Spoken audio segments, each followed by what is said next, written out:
오늘 우리에게 주신 하나님의 말씀은 이사야 18장 1절에서 7절까지의 말씀입니다. 슬프다 구스의 강 건너편 날개치는 소리 나는 땅이여, 갈대배를 물에 띄우고 그 사자를 수로로 보내며 이르기를, 민첩한 사절들아, 너희는 강들이 흘러 나누인 나라로 가되 장대하고 준수한 백성, 곧 시초부터 두려움이 되며 강성하여 대적을 밟는 백성에게로 가라 하는도다. 세상의 모든 거민, 지상에 사는 너희여, 산들 위에 기치를 세우거든 너희는 보고 나팔을 불거든 너희는 들을지니라. 여호와께서 내게 이르시되, 내가 나의 처소에서 조용히 감찰함이 쬐이는 일광 같고 가을 더위의 운무 같도다. 추수하기 전에 꽃이 떨어지고 포도가 맺혀 익어갈 때에 내가 낫으로 그 연한 가지를 베며 퍼진 가지를 찍어버려서 산의 독수리들과 땅의 들짐승들에게 던져주리니, 산의 독수리들이 그것으로 여름을 지내며 땅의 들짐승들이 다 그것으로 겨울을 지내리라 하셨습니다. 그때 강들이 흘러 나누인 나라의 장대하고 준수한 백성, 곧 시초부터 두려움이 되며 강성하여 대적을 밟는 백성이 만군의 여호와께 드릴 예물을 가지고 만군의 여호와의 이름을 두신 곳 시온 산에 이르리라. 아멘. 교회 여러분, 오늘 하루도 하나님의 은혜 가운데 복된 하루 되시기를 간절히 기도드립니다.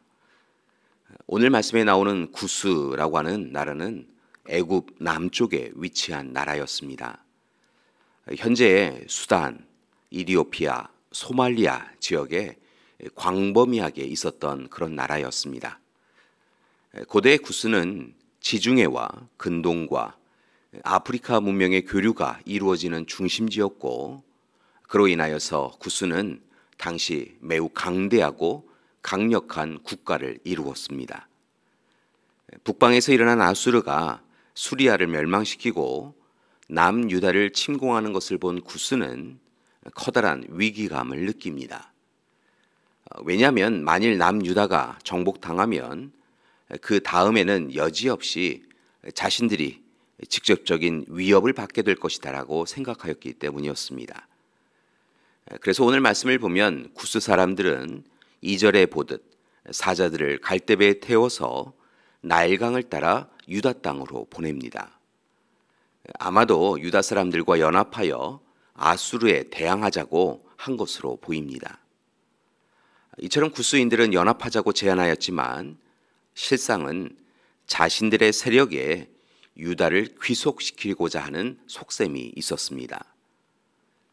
그런데 이어지는 예언자의 음성을 들어보면 하나님은 구스와 유다의 연대를 원하지 않으셨습니다. 그래서 구스의 사자들에게 강들이 흘러 나누인 그들의 나라로 돌아가라고 합니다.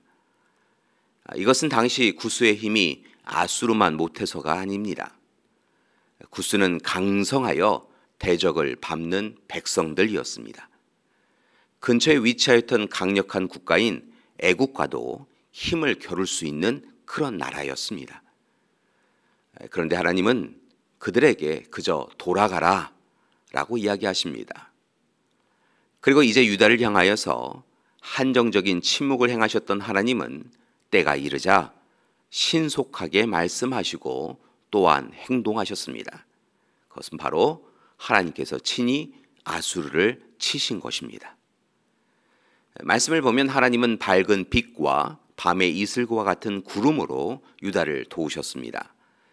그리고 추수하기 전에 포도의 연한 가지와 덩굴손을 베어내듯 아수르를 치셨습니다.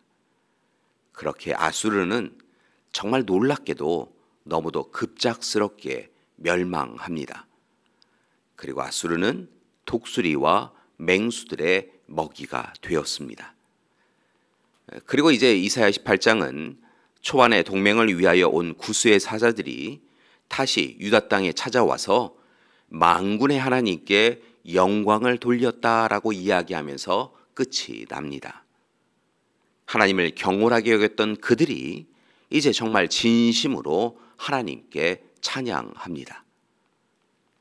이처럼 오늘 말씀이 속한 이사야 18장의 말씀은 분명 아수르의 멸망을 기록하고 있지만 또한 자신들의 권력과 힘에 의지하여서 하나님 없이 살아왔던 구스 사람들에게도 경고하고 있는 것입니다. 결국 모든 세상의 주권은 하나님께 있음을 분명하게 보여주는 것이지요. 하나님은 세상의 주권자요, 우리의 삶의 주권자요, 역사의 주권자이십니다. 그리고 이제 하나님은 우리에게도 이사야 18장을 통하여서 깨달음이 있기를 원하십니다. 무엇보다 하나님은 스스로 강하다라고 생각하는 이들에게 회개를 촉구하고 있으십니다. 그리고 사람의 크고 강대함을 믿지 말라라고 말씀하십니다. 그리고 오직 하나님만을 의지하라라고 권고하십니다. 왜냐하면 하나님이 더 큰 분이시기 때문입니다. 하나님이 모든 것의 주권자이시기 때문입니다. 하나님이 창조자, 구원자, 보혜사이시지요. 따라서 교회 여러분, 세상의 주인이신 하나님께서 언제 어디서나 임재하셔서 모든 일을 이끌어가고 계심을 기억하셔야 합니다.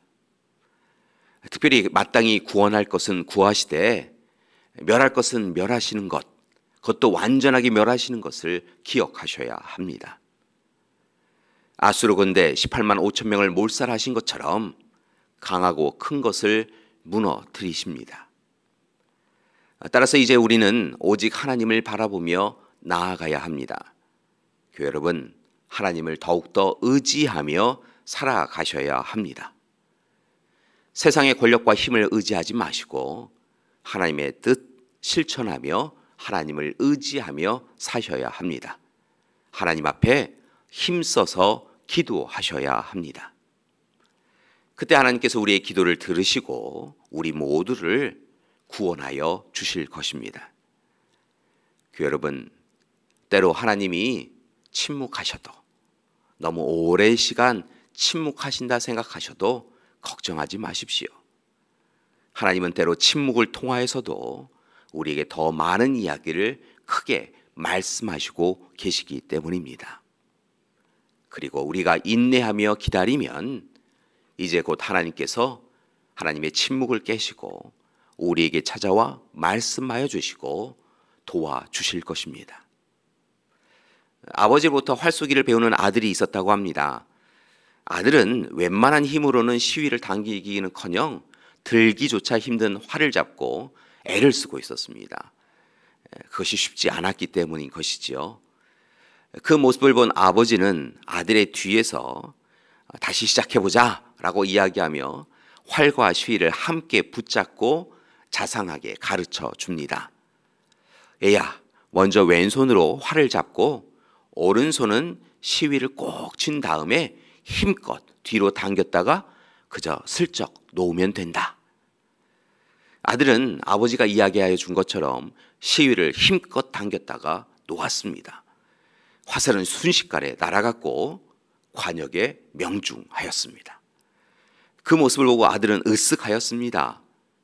그 모습을 본 아버지도 아들을 칭찬하였습니다. 하지만 여러분, 이때 활을 쏜 사람은 누구입니까? 실은 아들이 아니라 아버지였지요. 아버지의 양손이 아들의 두 손을 꼭 붙은 채 힘을 주었습니다. 또한 아버지의 두 손이 화살의 방향을 결정지어 주었지요. 교회 여러분, 우리의 삶도 똑같습니다. 우리는 우리가 무엇을 행하는 것처럼 생각하지만 실상은 우리 뒤에 하나님이 계셔서 하나님이 행해 주시는 것입니다. 하나님께서 우리의 삶의 길에 동행하여 주시고 선한 것으로 응답하여 주십니다. 따라서 우리를 도우시는 하나님께 우리의 삶 모든 것을 내어 맡기고 더욱더 힘써 의지하고 의뢰하며 하나님 앞에 서 나가시기를 바랍니다. 교회 여러분, 오늘 하루 하나님과 동행하시며 하나님의 뜻을 찾으시고 또한 순종하시기 바랍니다. 그때 하나님께서, 좋으신 하나님께서 우리 모두를 도와주실 줄 믿습니다. 함께 기도하시겠습니다. 사랑의 하나님, 우리와 함께 동행하여 주시며 우리의 기도에 응답하여 주시니 참으로 감사드립니다. 이제 더욱 하나님의 뜻에만 순종하며 살게 하여 주시옵소서. 이제는 우리 주 예수 그리스도의 은혜와 하나님의 사랑하심과 성령님의 도우시는 귀한 역사가 오늘 이 시간 세상의 주권자여 우리의 삶의 주권자이신 하나님의 뜻에 합당한 삶을 살기로 작정하는 우리 믿음의 가족들 위해 지금부터 영원토록 함께 하시기를 간절히 축원하옵나이다. 아멘.